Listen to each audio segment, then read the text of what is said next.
Assalamualaikum warahmatullahi wabarakatuh. Bismillah walhamdulillah wassalatu wassalam ala rasulillah wa ala alihi wa sahbihi wa mawala wala haula wala quwata illa billah amma ba'du. Rabbi shrah li sadri wa yassir li amri wahlul 'uqdatam min lisani yafqahu qawli. Selamat datang Narabala Kiswa, kajian, siniar, dan dakwah. Malam ini kita kembali kepada khitoh kita yang sebelumnya kita sempat jeda ya. Bukan karena apa, karena ya pengen jeda aja. Nanti sekaligus narasajan kita akan memberikan klarifikasi ya. Kenapa beberapa episode ini tidak tampil di layar kaca kita ya kan. Padahal viewernya sedang naik-naiknya ini. Viewer mana nih? Viewer tayangan kita. Oh, yeah. Makanya saya masuk lagi ya. Oke, betul. Oke, sebelum itu narabala sekalian, ini di pekan-pekan ini banyak tragedi ya, yang itu membawa luka bersama, menyayat hati baik dari Sumatera, Jawa maupun Madura dan sekitarnya. Oleh karena itu, sebagai simpati kita kepada rakyat Indonesia, kepada saudara-saudara kita yang ada di Sumatera, kabarnya ada 222 korban dan yang meninggal dunia 62 akibat banjir. Ya, semoga Allah Subhanahu wa taala mengampuni dosa-dosanya dan kita semua menjadi bangsa yang punya mitigasi terhadap bencana alam. Nanti kita belajar dari Jepang. Mas Haji bisa cerita? Nggak bisa sih. Kita paksa. Oke, di samping itu juga ada berita-berita yang cukup populer di beberapa kalangan, seperti halnya sebuah ormas. Nah, ini menarik nih. Ormas keagamaan ya, tetapi sedang diuji. Oke, nanti Mas Haji juga akan mengungkap trending topik yang sedang hangat. Sebelum itu mari kita kirimkan Fatihah kepada saudara-saudara kita yang terdampak bencana dan juga para leluhur kita dan guru-guru kita. Semoga Allah Subhanahu wa taala memberikan rahmatnya buat beliau-beliau dan kita semua. Al-Fatihah.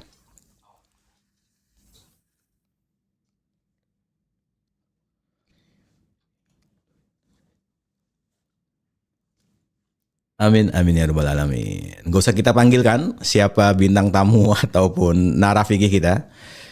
Ya, kita geser aja lah layarnya. Ini udah lama jadinya kita ini. Ya, selamat datang Mas Rizal. Udah datang dari tadi. Oh iya, kita akan mengangkat tema yang cukup spesial karena ini episode yang sangat istimewa juga, yaitu angka 80. Alhamdulillah istiqomah dari angka 1 sampai 80 kita tidak bolong ya.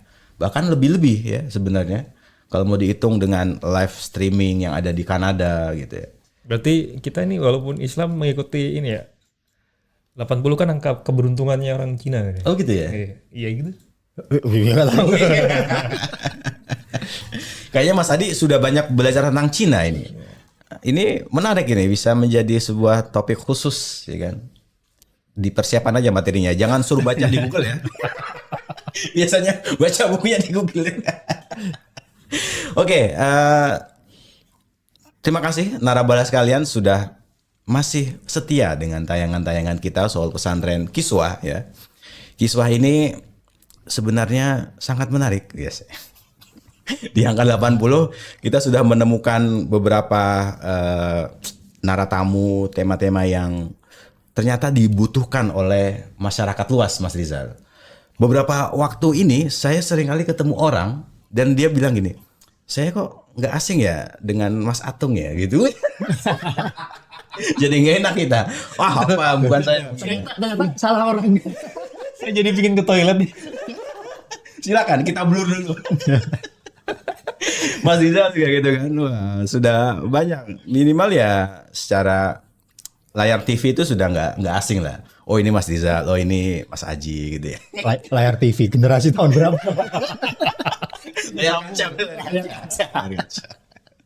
Oke. Ini 80 menarik sekali nih. Ini sudah lama kita tidak nongki bareng ini ya. Iya. Mas Rizal, dipersilakan untuk memberikan perspektif dari kefikihan, ya kan? Tentang 2 kaidah terakhir ya. Silakan Mas Rizal. Terima kasih. Itu sudah fikih diminta untuk ngasih perspektif fikih. Ya udah. Udah ini waktunya udah lewat tuh 5 menit tuh, lamaan tuh. Oke, tapi kalau kita lihat tadi ya, Mas Atung lama tidak muncul di Ihsan, kayaknya udah sangat cocok jadi anchor profesional. Oh gitu ya. Ya, itu satu perspektif fikihnya itu, nggak tahu dari sudut pandang mana. Nah, yang kedua ini kehormatan ini ya, beliau mau datang lagi ya. Jadi ini saya yakin ini semua kita dipertemukan lagi di episode yang ke-80. Ini semuanya bukan kebetulan. Ya, ada yang ngatur. Tapi apa? Ya, ada yang ngatur. Tadi manajer tadi. Mas Ut yang ngatur. Ya. Oke, narabala kisah semuanya. Ini masih ngomong kemana aja kemarin nih? Kok datang-datang kelihatan cerah sekali gitu. Iya. Inilah kan kalau podcast terus habis nanti materinya kita ngomongin apa gitu. Ya udahlah, kita freeze dulu. Oh gitu ya. Berarti sekarang materinya banyak gitu ya. Masih ngumpulin juga. Beliau kulaan ilmu ya. Oke, narabala semuanya kita di Ihsan ke episode spesial. Saya nggak tahu kenapa 80 spesial. Hanya keberuntungan orang Cina juga. Nah, gitu. Di Google. Ya, nanti sambil nunggu. Nah, yang ke-80 ini Ihsan kita ikhtisar akhir bulan. Kita akan merangkum 2 kaidah ya. Yang pertama, maka na aktsaro fi'lan kana aktsaro fadlan. Ibadah yang semakin banyak aktivitas fisiknya, semakin menguras tenaga, semakin banyak menyita waktu, maka kana aktsaro fadlan. Fadilah keutamaannya, pahalanya juga semakin banyak.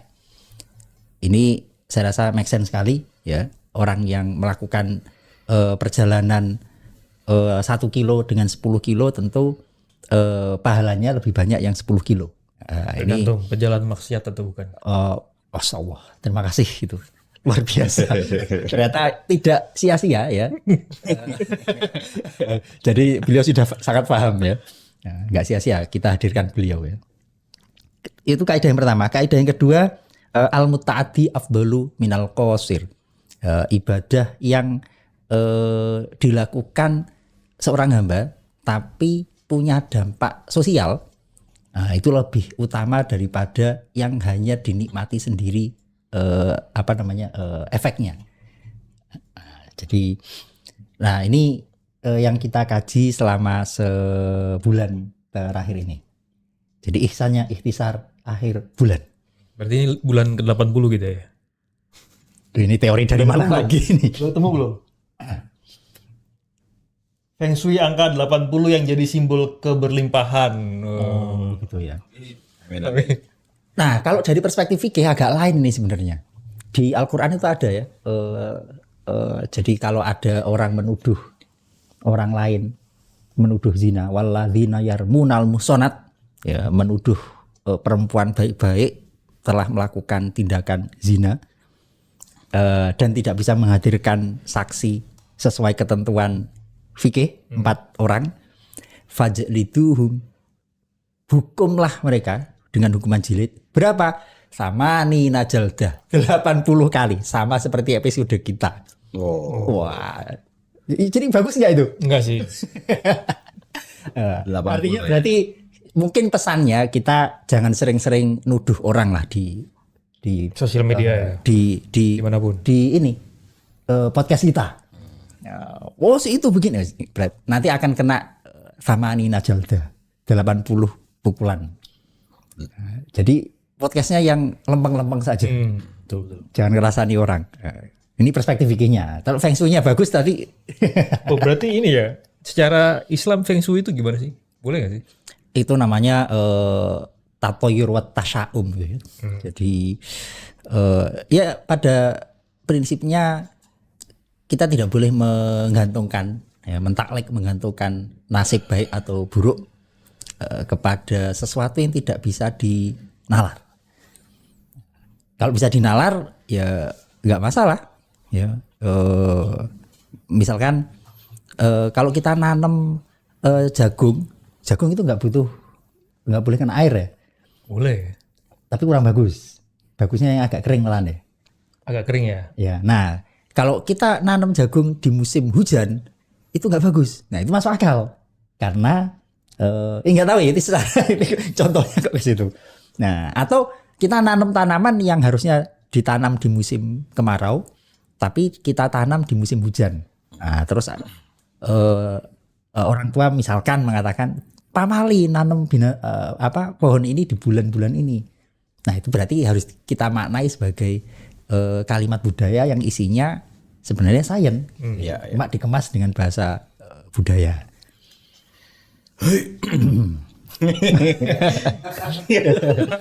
Ntar kalau gitu saya ke toilet dulu. Ntar ke toilet dulu. Beneran ternyata. Benar ada. Oke. Berarti kesimpulan kaidah selanjutnya Mas Rizal ya. Oh di ini dulu. Potong. Di kata Pak. Di pause dulu. Pause. Enggak usah. Oh, langsung. Nanti kalau ketinggalan. Mau denger kayaknya itu. Oh iya mau denger ya. Kamera ke sekali lagi. Iya. Masuk. Nah ini masuk ini beliau nih dari perspektif Karya. gini loh. Lebih baik punya satu album, satu lagu bagus atau punya banyak album biasa saja. Kalau itu lihat dari segi mana dulu, ekonomi atau Eksistensi. atau kekaryaan. Jika ada dua nih, kalau kita sebut di apa? Yang kita sebut biasa dengan karya dan produk. Oh beda ya? Nah, beda. Bedanya apa tuh? Kalau produk tuh lebih ke nilai ekonomis. Jadi misalnya, nah kalau karya itu biasanya ya udah karya. Masalah Legacy itu, ya? legacy masalah itu mau diduplikasi itu hal yang lain. Oke. Tapi biasanya nah itu berhubungan dengan hal-hal yang otentik dan hal-hal yang original itu. Tuh, otentik dan original juga berbeda. Tuh. Beda. Bedanya apa tuh? Lalu dong.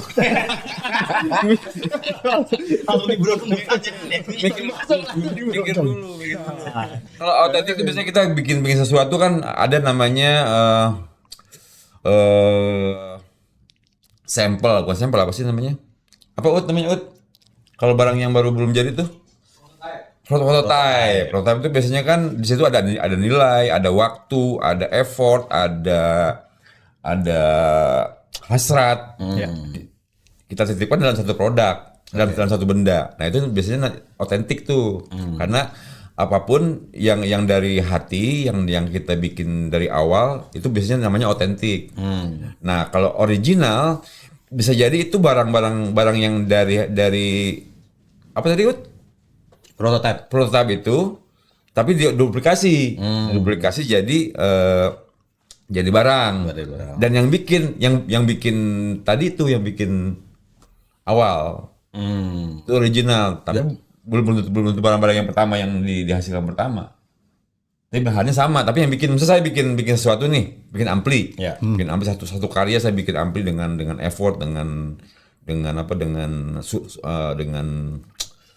riset dan lain-lain, udah jadi amplinya. Nah saya mau duplikasi, saya juga yang bikin, itu original saya. Berarti otentik bener-bener dari yang awal itu. Silakan terus ya. Berarti penemu ya berarti ya. Pertanyaan template. Iya bisa jadi. Makanya ada istilah apa invention ya. Kalau penemuan tuh kan gitu kan. Invention. Nah kalau dalam tradisi kitab, Nah, balik pertanyaan tadi yang pertanyaan belum jawab nih yang masih jawab tadi. Nah, pada akhirnya kalau kita ngomongin punya karya, ya kadang-kadang karya tuh kan nggak bisa dinilai dengan uang. Oke. Ada yang karyanya tuh apa namanya jadi masterpiece lah gitu, tapi kan kantongnya nggak ada. kantongnya nggak ada. Itu. Makanya dari segi mana, mendingan mana gitu loh. Kadang-kadang barang-barang yang biasa pun bisa hit kalau lagu ya. Ya. Kadang-kadang yang menurut kita, nah makanya ketika ada proses pembuatan lagu itu, ketika itu jadi lagu pesanan, saya pikir itu nggak otentik. Oke. Karena ada campur tangan. Betul. Kalau otentik tuh ya kita bikin sesuatu yang dari kita semua, terus nggak peduli pasar, nggak peduli apa, kita bikin aja. Nah kalau udah terpengaruh dengan pasar, biasanya tuh saya bilang nggak otentik, gitu. Pesanan ya. Makanya kalau dalam proses lagu biasanya di kalangan musisi selalu bilang kita bikin lagu yang orang bisa denger. Nah itu kalau udah mulai di situ biasanya kita udah terpengaruh sama pasar. Tergantung dengan pesanan. audiens. Terus, menurut saya itu nggak otentik. Nggak otentik. Berarti harus bebas nilai ya. Betul. Kalau begitu coba Om Dhani jawab dari dua perspektif tadi. Secara ekonomi lebih baik punya satu karya yang meledak atau punya banyak karya tapi biasa-biasa saja. Terus dari perspektif legasinya lebih baik punya satu karya yang abadi nan jaya kayak film. Saya lebih milih yang secara legacy bisa maksudnya everlasting gitu loh. Orang Meskipun nggak banyak, ya. Karena itu biasanya menjadi jariah, artinya menjadi pintu masuk buat orang-orang sebagai bahan inspirasi lah gitu.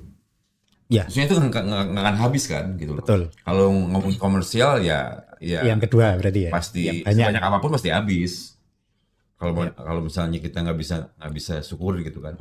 Tapi kalau misalnya tentang legacy, orang bisa belajar dari karya kita, menjadi inspirasi, menjadi pintu masuk orang untuk masuk ke dunia kita. Betul. Terlalu ideal tapi ya kayaknya saya di situ deh. Masuk sepertinya gitu loh. Menarik. Iya. Otentik ya. Ngomong dia otentik. Silakan.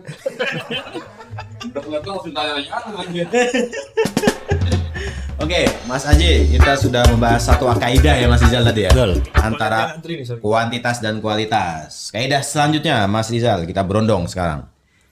Sebelum ke tadi nyambung ke yang otentik dan original. Kalau di dunia perkitaban itu ada qolal mu'allif, qolal musannaf. Oke. Apa bedanya itu? Enggak tahu.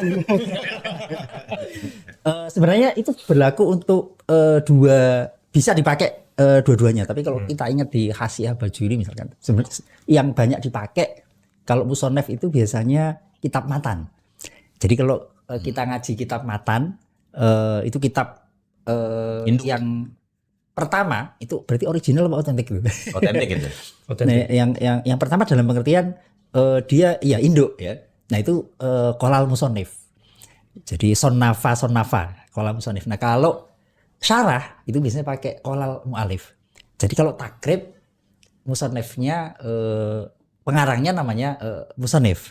Nah syarahnya Abu Suja. Nah, kemudian syarahnya Abul Qasim Al-Ghazi berarti mu'alif. Ada Safinatun Najah, syarahnya Kasyifatus saja. Nah, berarti nah itu dalam bahasa fikih begitu. Betul. Make sense ya. Saya jadi teringat itu emang. Ada istilah-istilah Mas Haji. Jadi nah, kalau di manusia itu sebenarnya sama ya dengan perspektif literatur Arab ya. Cuma yang menarik itu di dunia kepengarangan kali ya. Di dunia sastra itu kan ada autor dengan penulis, writer. Autor itu kan dia seorang pengarang, pencipta.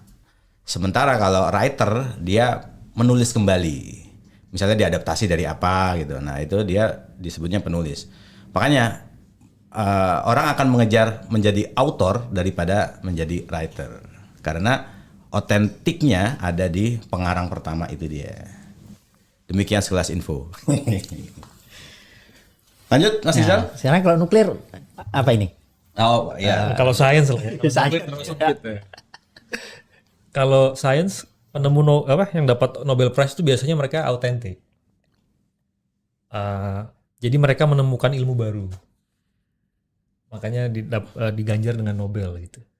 Tapi kalau yang dunia engineering itu kan dia biasanya mengaplikasikan dari sains tadi yang mereka tetap menemukan sebuah penemuan tapi ada base-nya tadi. Jadi bisa dibilang sebenarnya originalnya dia punya originalitas tapi tidak bisa dibilang autentik ya. Ada istilah rocket science itu ya. Rocket science ya, betul. Benar. Oke. Jadi kan zaman rocket science tuh kan awal yang zaman dulu tahun-tahun Perang Dunia Kedua yang geng-geng Albert Einstein dan kawan-kawan. Sekarang tuh zamannya ya zaman Pengembang. inventor semacam apa? Terapan. Iya, terapan kayak yang tadi SpaceX gitu kan dia. Rocket science itu AI, tapi kan itu masih dia kan base-nya tetap dari base tadi, physics, biology gitu. Kalau begitu kembali ke kaidah dan nyambung ke sini. Kalau lebih baik punya satu penemuan tapi sangat berdampak dan menginspirasi banyak orang, tapi cuma satu, atau punya banyak karya, entah riset, penemuan, tapi ya biasa-biasa saja, tapi banyak. Lebih bagus. Sebenarnya gini, orang yang punya penemuan dapat Nobel Prize itu nggak serta merta dia riset nemuin satu hal terus dapat Nobel. Pasti dia punya sejarah panjang yang dia research sampai akhirnya dia menghasilkan. Jadi dari dalam sains itu dia almost hampir tidak mungkin dia punya penemuan yang tadi tiba-tiba langsung wah ya. Cuman mungkin kalau sekarang bicara kasus di Indonesia itu banyak yang tiba-tiba banyak orang publish jurnal science, terus tiba-tiba banyak yang merujuk, Ya. mengkutip kan, Citasinya itu. Ya. citasinya banyak, tapi di saat ya ada juga kan kasus-kasus itu dosen-dosen yang dari kuliah kampus-kampus Ken Arok, Ken Dedes yang kita nggak tahu gitu kampusnya bagus apa enggak, terus tiba-tiba Kampus apa itu? tiba-tiba dia publish jurnal setahun bisa let's say 50 gitu. Ada kan kasusnya. Ya. Itu udah mustahil gitu. Itu sangat mustahil kita bilang jurnal yang dia publish itu Original. Udah nggak masuk akal itu ya.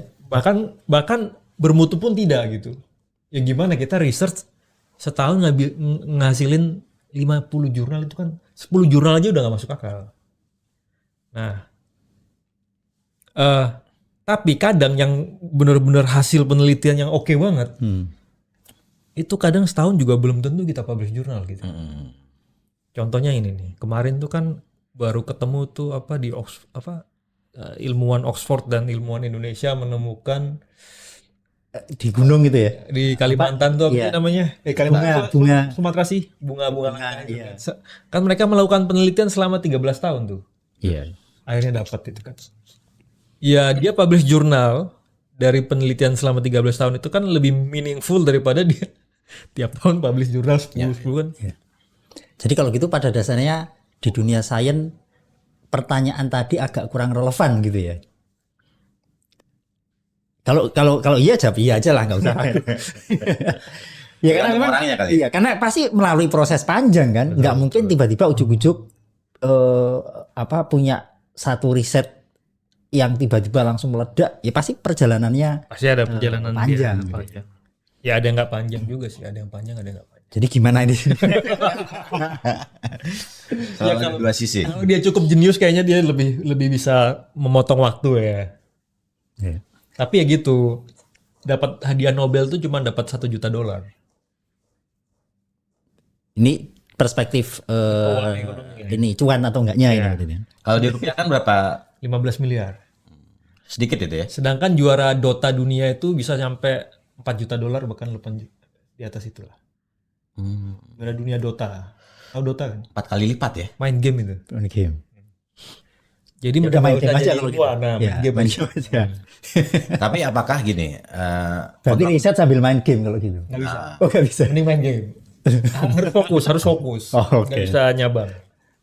Berarti kalau kontroversinya gini, apakah Nobel itu adalah satu-satunya penghargaan yang memang menjadi Cita-cita. yang paling top Enggak level? juga sih. Enggak juga sih. Jangan-jangan itu ada politisnya juga? Pasti. Gimana tuh? Nobel Prize itu kan ada komite. Oke. Terus nanti ada organisasi yang mengusulkan, pokoknya saya ini punya penemuan yang cocok nih kayaknya harus dapat Nobel. Nah, ada momennya saya jadi dosen di kampus mana gitu. Nah, kampus ini tuh akan mengusulkan saya ke komite Nobel untuk istilahnya diperjuangkan untuk dapat Nobel. Dapat jadi nomine. Nomine. Kan habis itu kan masih ada seleksi dari sekian banyak gitu kan. Oh. Nah, dari situ nanti baru dipilih mana yang. Jadi sebenarnya penemuan-penemuan yang tidak dapat Nobel bukan berarti tidak layak dapat Nobel. Bahkan bisa lebih bermanfaat. Cuman karena tadi secara di Indonesia kayaknya tim apa sih namanya? Tim pemberi Nobel itu namanya apa ya? Komite tadi udah sejauh jangan-jangan di Indonesia nggak ada deh komite Nobel. Perwakilannya gitu lah ya. Ada nggak sih? Kalau nggak ada ya kita gimana mau ngajuin orang Indonesia untuk dapat Nobel? Iya berarti. Kalaupun ada, takutnya modelnya kayak ini. Award yang di Indonesia kan by SMA. Iya. Gimana? Makanya film terpopuler, bukan yang terbaik. Terpopuler Ayo, udah. kirim. Nah, ini menarik nih. Dari beberapa waktu lalu saya ketemu dengan orang yang memang dia di industri film ya. Dia sudah lama gitu. Terus kata dia gini, Mas jangan heran ya ketika nanti ada berita misalnya entah itu di media sosial atau gitu. Seorang penonton kesurupan dalam sebuah tayangan film A. Karena di setting kan. Nah, ternyata itu adalah bagian dari promosi. Betul. Bagaimana kemudian menaikkan engagement dengan cara seperti itu. Dan itu seperti itu bahkan ada misalnya ketika dia launching premiere gitu. Kemudian ada yang tiketnya ini dibagikan ke sekolah-sekolah agar di hari H itu membludak. Ada yang seperti itu. Pasti sih. Kan bagian dari promosi. Promosi ya. Etis apa enggak kan urusan lain kan. Iya. Yang penting cuma. Terus nanti ada framing-framingnya gitu ya. Iya benar-benar. Ini tadi bisa di framing itu. Gara-gara bahas Nobel, Dr. Nuklir Jepang tiba-tiba pengen ke toilet. Nah. Bisa tuh. Bisa tuh saya pura-pura jadi supir ojek gitu kan. Dokter nuklir dari Jepang pulang ke Indonesia ngojek. Settingan ya. Settingan banget. Habis itu terkenal kan, wah di endorse kemana-mana bisa kan? Tapi jangan begitu Mas Haji. Hati-hati nanti tiba-tiba jadi menteri seperti Pak Nadiem itu bahaya juga nanti Mas Haji. Jangan jadi menteri lah, jadi presiden aja langsung. Oh gitu ya.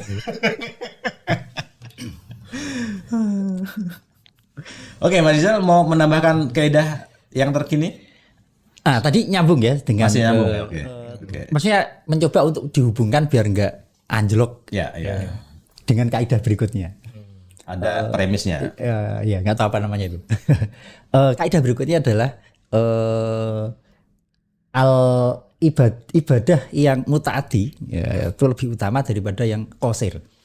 Ya, ibadah yang punya dampak sosial banyak ya, atau yang punya dampak sosial itu lebih bagus daripada yang hanya individual. Nah, kalau kacamata ini kita pakai untuk menjawab pertanyaan tadi, misalkan lebih baik mana punya satu karya yang meledak luar biasa dibandingkan dengan punya banyak karya tapi biasa-biasa saja, atau punya satu riset saja tapi luar biasa berdampaknya dibandingkan dengan punya banyak riset tapi ya biasa-biasa saja. Nah ini mungkin bisa menjadi satu perspektif gitu ya, untuk menilai ya. Ya sejauh mana manfaat publiknya. Kalau dengan yang receh-receh tapi banyak, tapi dia bisa menghasilkan banyak manfaat untuk banyak orang, ya itu juga bagus. Ya bagus ya. Ya ibaratnya punya satu perusahaan hanya satu tapi manfaatnya banyak. Tapi punya banyak perusahaan kecil-kecil tapi juga memberikan menghidupkan UMKM yang banyak, ini juga sama-sama bagusnya. Berarti ya udah dijawab. Nanya apa dijawab apa udah. Enggak usah pakai pencil. Value-nya. Bobotnya. Nah, bobotnya itu ada di mutaadiyahnya. Berarti harusnya kenapa sih kombinasi variabelnya kok nggak enak gitu ya? Gede manfaat atau kecil gede yang nggak terkenal atau kecil-kecil tapi terkenal, itu kan kombinasi variabel yang nggak enak. Apa sih kecil? Maksudnya kenapa nggak yang yang baik dan banyak dan bermanfaat. Nah, itu kan variabel paling murah. Tadi ini ngasih variabelnya satu tapi bermanfaat sama banyak tapi manfaatnya dikit. Ya. Yang mending banyak tapi manfaatnya banyak kan. Kenapa nggak dijawab begitu, Iya. Saya belum jawab. Saya belum jawab tadi. Tiba-tiba dijawab sendiri. Jadi begitu. Saya jadi ingat nih Mas Rizal, di dunia gramatikal itu kan di Persia dulu itu kan ada seorang yang dia bukan orang Arab, tetapi dia secara linguistik dan logika dia sangat Aristotelian gitu ya. Dia akhirnya membuat metode belajar bahasa Arab untuk pengguna yang bukan Arab. Salah satunya adalah yaitu Ibnu Ajurum itu. Tajwid itu ya.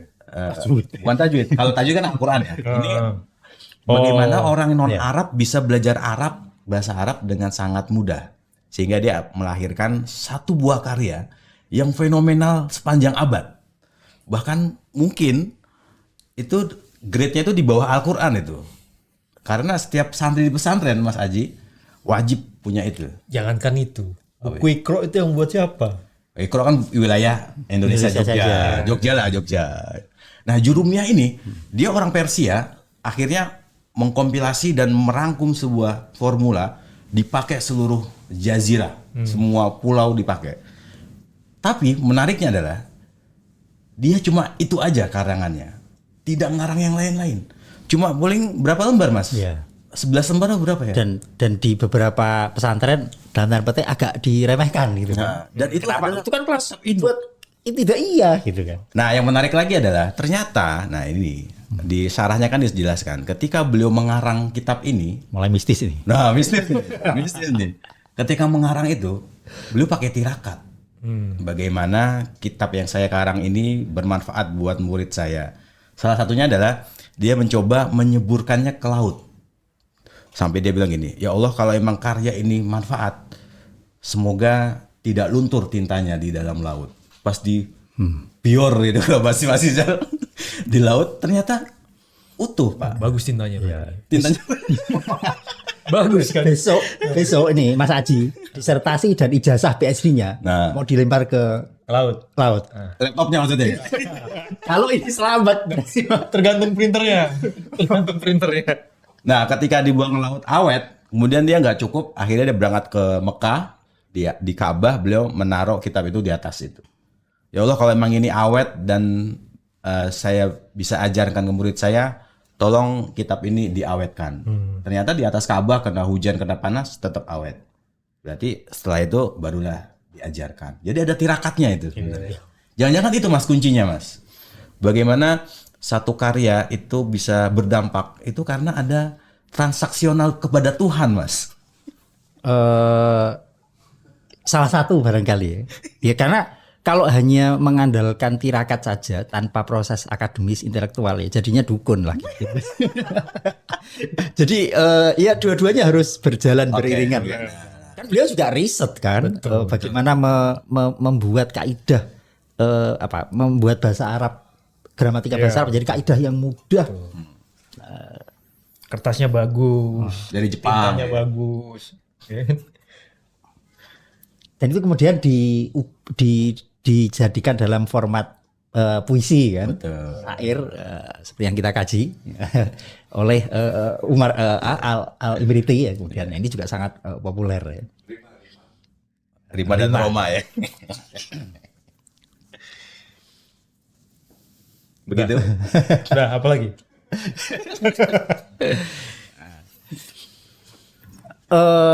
Itu contoh yang ini mumpung tadi Mas Atung di awal menyinggung ya kita berempati ya dengan saudara-saudara kita yang di Sumatera, tapi tadi Mas Atung juga menyinggung kita berempati dengan ada ormas yang sedang apa Mas Atung?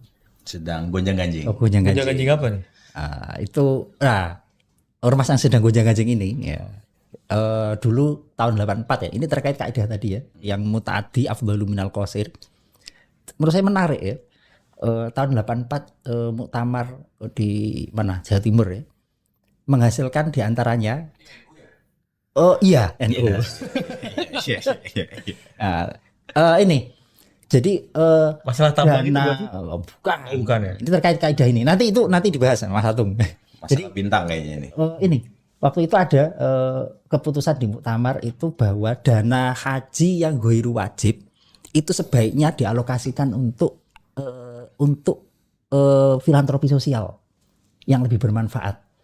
Nah, jadi ini ada pertanyaan ya dari Muktamirin ya, karena barangkali waktu itu tren orang untuk naik haji bukan sebagai sarana ibadah ya, menjadi sarana FOMO barangkali ya. Di zaman itu mulai ada, sehingga ada pertanyaan dari Muktamirin ya, bagaimana hukumnya seandainya dana haji yang tentu ghairu wajib ya, yang tidak wajib ya di sunnah ini dialokasikan untuk dana sosial, entah itu pengelolaan komunitas mustadafin, anak yatim. Nah, itu bagaimana? Nah, keputusan dari muktamar itu lebih baik dialokasikan ke dana sosial, aktivitas sosial.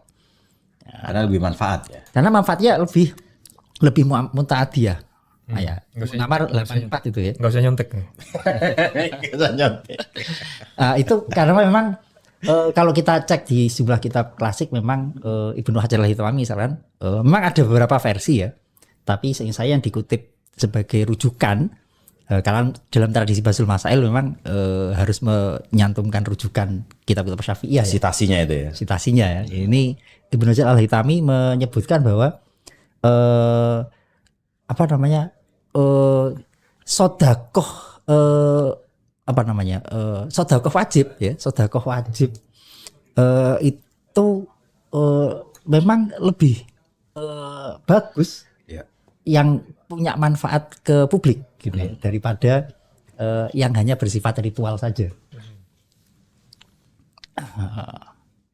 Nah, Bukannya yang lagi heboh sekarang ya, kenapa dibahas tahun 80-an? bahkan begini ya, saya ingat fardu sodakoh itu afdolu min fardil haji. Ya, taknya gitu.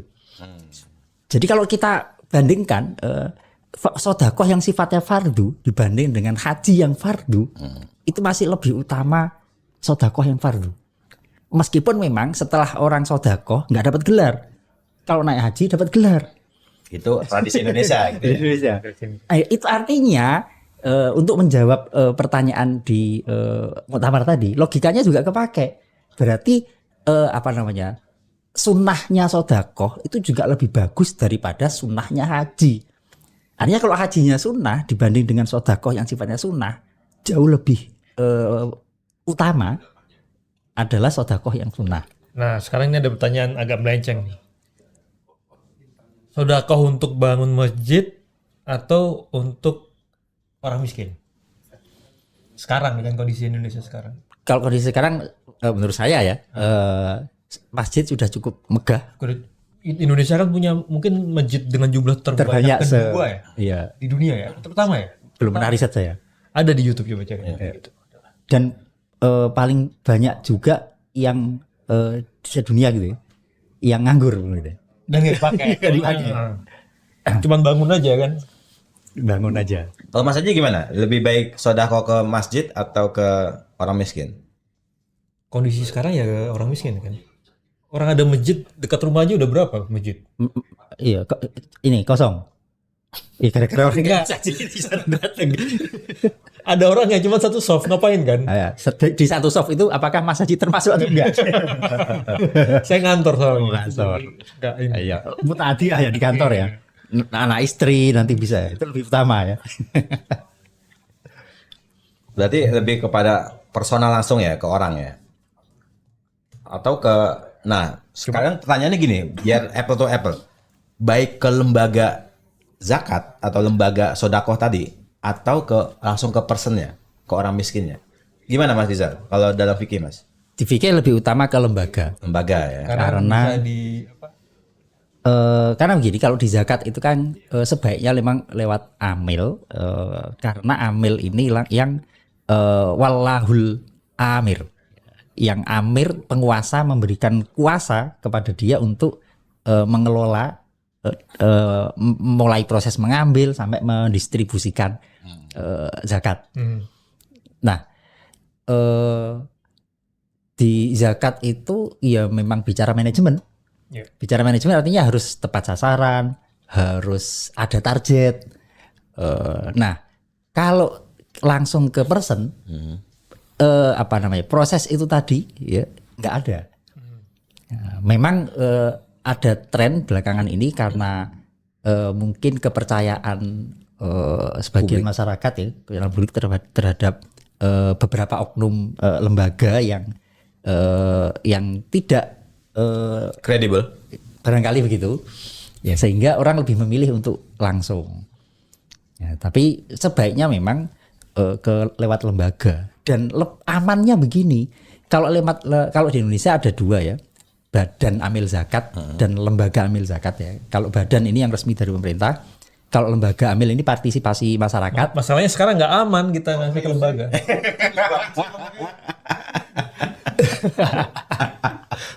Narabala nggak boleh serius-serius. Lah yang bikin serius ini. Nah kalau pertanyaannya nggak aman, nah justru saya mau menjelaskan itu ya. Secara fikih lebih aman ke lembaga karena kalau lembaga itu, maksudnya baik badan maupun lembaga ya. Karena kalau lembaga itu partisipasi publik masyarakat, tapi harus disnempel negara. Ada SK-nya. Harus ada SK-nya. Nah amannya sih maksud saya, seandainya nanti terjadi kesalahan distribusi, nggak tepat sasaran, maka muzaki nggak ada tanggung jawab. Jadi Yang zakat, ya. ketika saya sudah menyerahkan ke badan zakat atau lembaga zakat dan ternyata lembaganya salah dalam mendistribusikan, kewajiban saya dalam konteks mengeluarkan zakat sudah selesai. Saya tidak ada kewajiban untuk mengkodok atau mengeluarkan zakat lagi. Bahkan ini pidana itu. Yang jelas melanggar hukum lah. Nanti yang bertanggung jawab adalah lembaganya. Harus ganti rugi. Kalau pidana kayaknya enggak deh. Ya Emang selama tergantung. ini ada lembaga yang dapat pidana karena itu. Mungkin karena di undang-undang di Indonesia nggak ada, mengatur itu. Kan ya? Mengatur seharusnya itu. Ada. Karena di fatwa-fatwa fikih disebutkan bertanggung jawab penuh. Nah, itu kan secara fikih hukum Islam. Kalau nggak ada undang-undangnya di Di Indonesia. Indonesia iya bertanggung jawab penuh. Makanya harus ada verifikasi dan laporan kan. Ya nggak tahu kalau yang lembaganya nggak resmi. Nah ini yang kita nggak bisa mengontrol. Klarifikasi. Nah kalau tidak ke lembaga yang resmi tadi, panitia pinggir jalan itu ya misalkan ya, karena ini tidak resmi maka kewajiban kita Memastikan. iya memastikan. Dan ini seandainya terjadi kesalahan dalam distribusi tidak tepat sasaran, kita belum gugur kewajiban. Termasuk juga ketika langsung ke person. Iya, iya. Setelah kita kasih zakat ternyata kita pergi, loh kok punya mobil, loh kok ternyata bukan mustahik, maka kewajiban kita untuk mengeluarkan zakat belum tuntas, harus qadha. Amannya di situ secara fikih. Ini ada pertanyaan singkat. Bukan pertanyaan singkat. Jawabannya harus singkat. Pilihan ya kan. Mas Aji dan Mas Rizal. Kalau kita Cepet-cepetan nggak? Cepet-cepetan nggak jawabnya? Ya boleh. Kita main game jadi. Pilih mana? Sedekah ke kotak amal masjid atau pengemis yang di sekitaran masjid? Kotak amal. Mas Rizal? Tergantung situasi. Nggak bisa berarti. Oke, kita verifikasi jawabannya. Gimana nggak bisa? Kan jawabannya harus cepat. Kalau tergantung kan jawaban semua orang instan. Pertanyaannya ganti. Tergantung jawabannya. Ya kan suruh milih dua, nggak ada tergantung. Oke, pernah. Apa sudah kasih proposal? Proposal. Mending terima aja. Oke, pertanyaan ganti. Mas Aji dan Mas Rizal. Pilih pakai sandal apa ke masjid? Sandal bagus atau sandal jelek? Nggak jelek aja lah. Mas Rizal. Seadanya. Berarti jawabannya jelek juga, soalnya adanya jelek soalnya. Seadanya soalnya sandalnya jelek nih. Kalau adanya bagus, masa iya nyari yang jelek dulu? Nah, Ya nggak apa-apa kan? Oh gitu ya. Iya nggak apa-apa. sekarang kita minta penjelasan dari Mas Aji. Kita mau sandal jelek. Ayo, dari mana sandal jelek? Daripada kita pakai sandal bagus terus sampai masjid hilang terus pulangnya misu-misu nggak itu gimana? Justru Al-Quran memerintahkan Kan ada ikhtiarnya juga nih. Khususina takum inda kulli masjid. Kenapa kalau ke mall rapi, bagus, kondangan? Saya ke mall tadi. Saya pakai sendal jepit ke mall. Ya, udah bener itu nggak ada perintahnya. Nah, ini lebih parah, udah ke mallnya gelandangan, ke masjidnya juga sama. PSD itu harus menjaga wibawa. Oh enggak. Iya, kalau orang tahu kita PSD aja udah sungkan, mau nggak pakai sendal juga udah sungkan. Oke, jadi kalau ke masjid harus pakai pakaian rapi Mas ya? Bagusnya yang terbaik. Ya kalau pakaian rapi ya, kan nggak mungkin dicuri juga kita pakai baju apa dicuri. Masalahnya kalau sandal ya? Sandal kan. Ini PR banget sih di Indonesia gitu ya. Coba sebutkan masjid mana yang ketika Jumatan itu rapi tertata. Kemudian kita ketika sholat itu tidak usah mamang. Ntar sandal gua di mana ya? Cara ke masjid. Ini akibat pakai sandal bagus nih. Pas. Kemarin nggak jelek sih.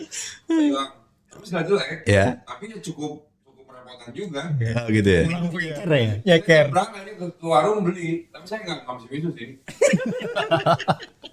Aja udah maklum ya.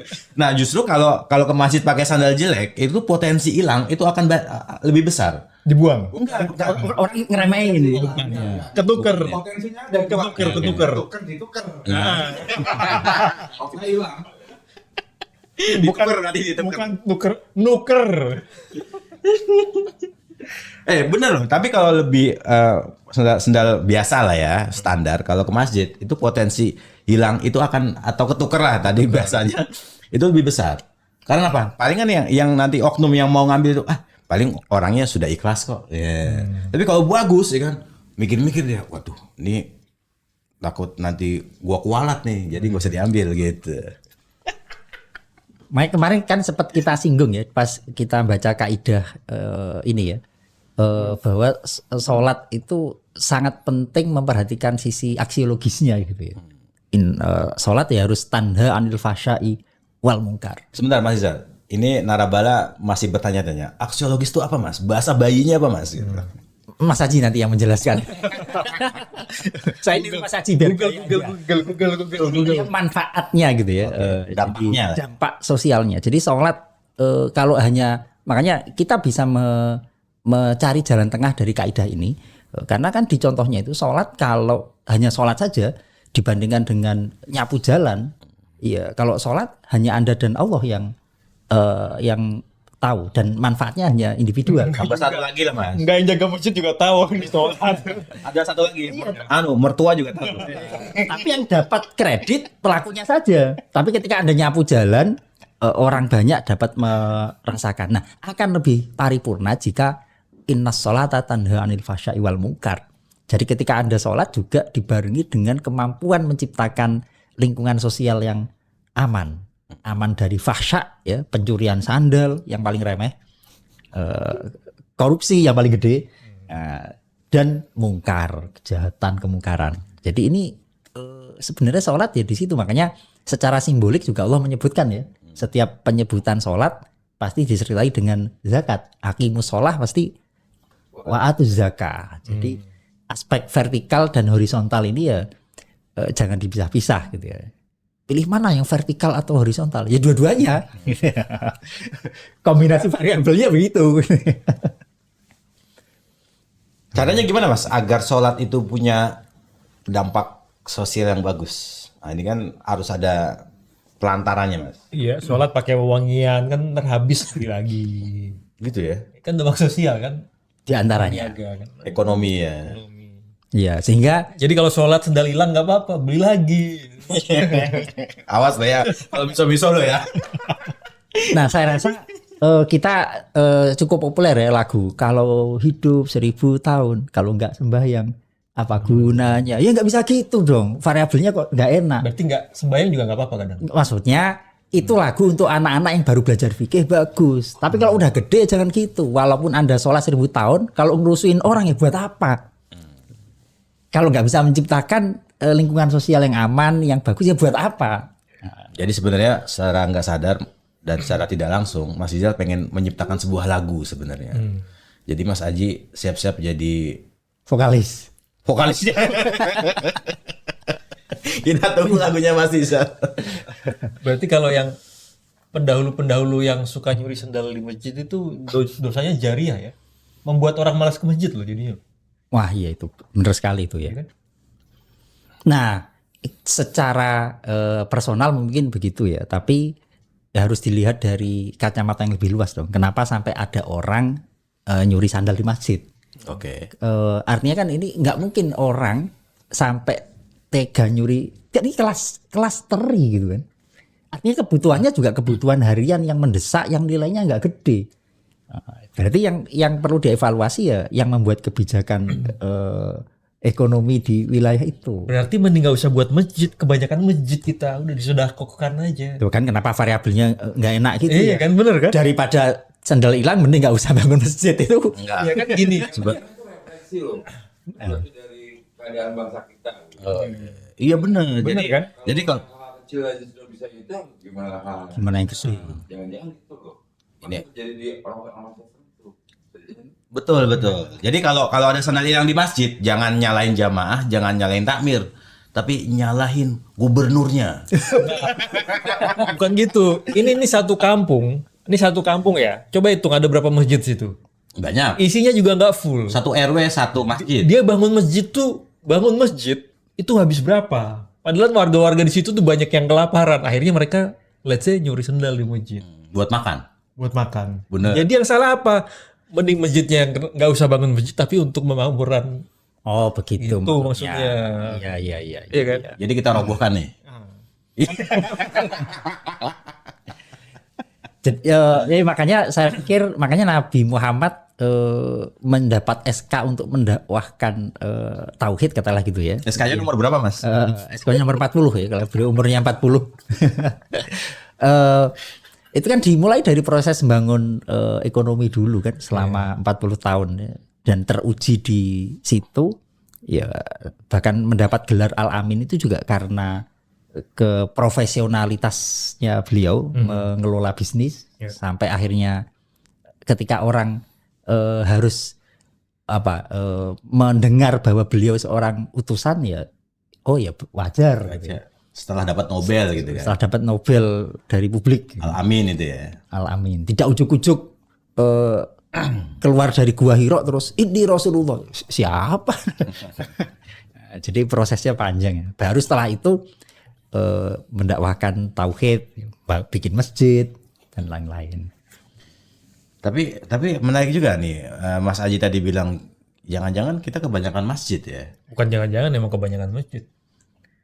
Jadi denger azan aja nggak khusyuk, yang sini nimpal, sini nimpal. Nggak khusyuk denger azan, apalagi pas tidur gitu. Ini sentimen banget sih. Nggak gini loh, gini. Ya ini menurut adat sains ya. Yang tidur subuh itu bukan cuman Kita. umat Islam, ya bahkan anak kecil juga kan tidur juga kadang. Anda perlu nonton Kiswah. Si berapa Mas Atung? Saya udah nonton. Dia ikut kali ya. Saya udah nonton, makanya toa itu penting.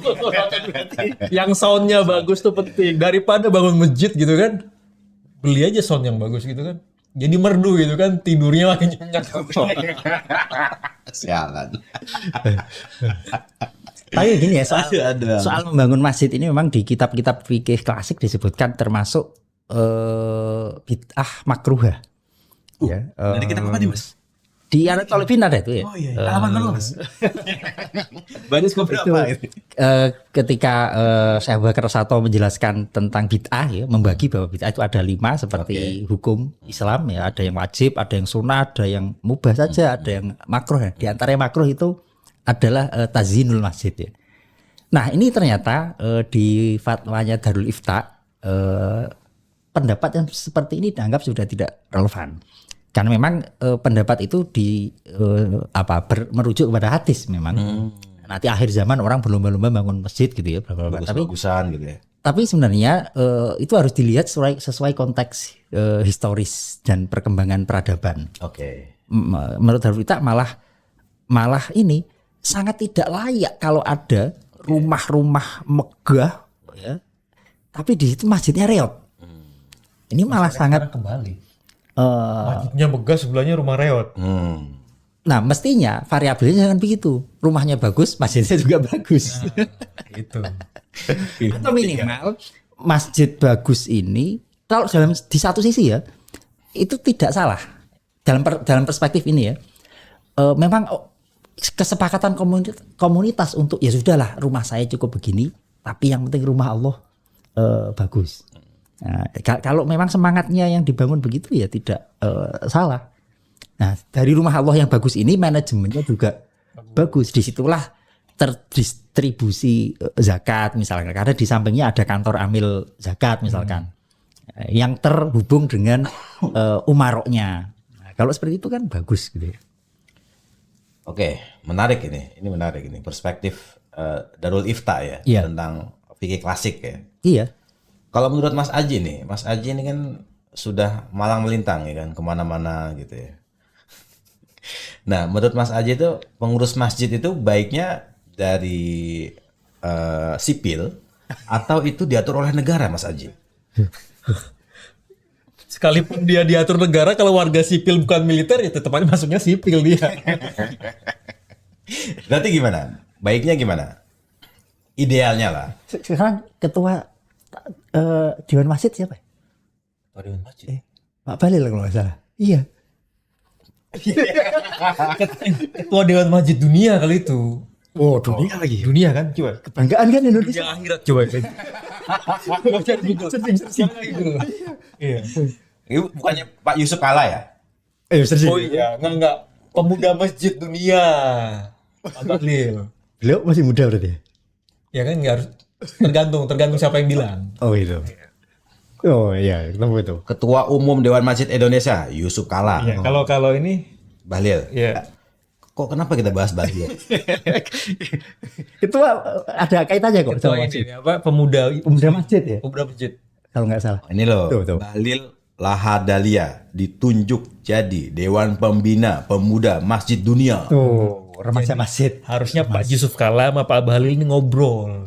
Jadi Apa gitu? biar pemuda masjid pada ngumpul di masjid gitu loh. Rame masjidnya. Nah, yang ngobrol orang-orang tua masalahnya nggak nyambung.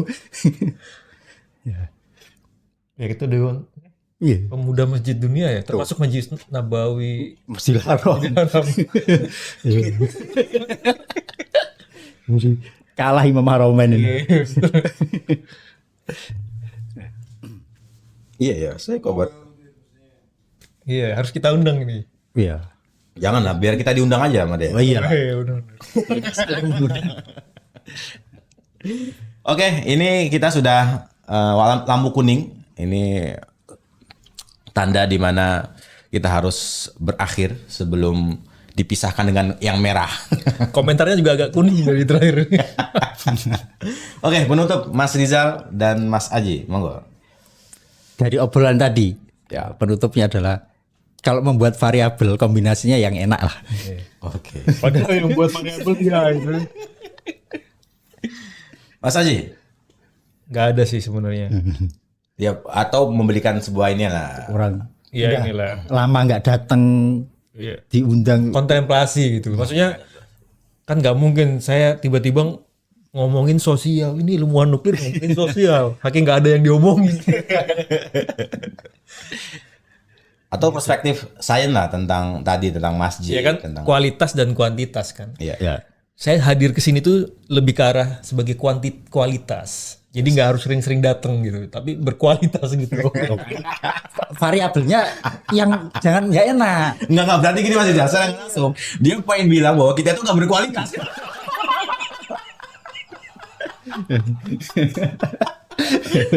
Tapi halus sekali itu bahasanya.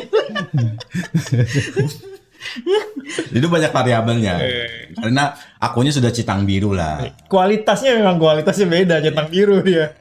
Dan apa kita perlu citang biru Mas Rizal? Allah Akbar. Oke. Sebagai penutup teman-teman, tidak ada kutipan sebenarnya, tapi yang bisa kita ambil adalah Nih, kabur maknan indallah. Nyuruh tapi dia nggak melanjutkan. yang kita bisa ambil adalah ternyata Islam itu bukan hanya mengatur ritual, tapi ternyata secara sosial juga berdampak. Sholat yang hanya hubungan kepada Allah ternyata bisa memperbaiki hubungan dengan mertua. Pengalaman ini. Kalau saya undanglah bintang tamu yang berkualitas ya. Semuanya berkualitas, tinggal perspektifnya aja. Ntar omongan ngalor ngidul ketika dipotong 1 menit itu lebih berkualitas. Padahal masyarakat kita lebih suka yang nggak berkualitas sekarang. Oke, cukup sekian. Terima kasih. Mohon maaf. Wassalamualaikum warahmatullahi wabarakatuh.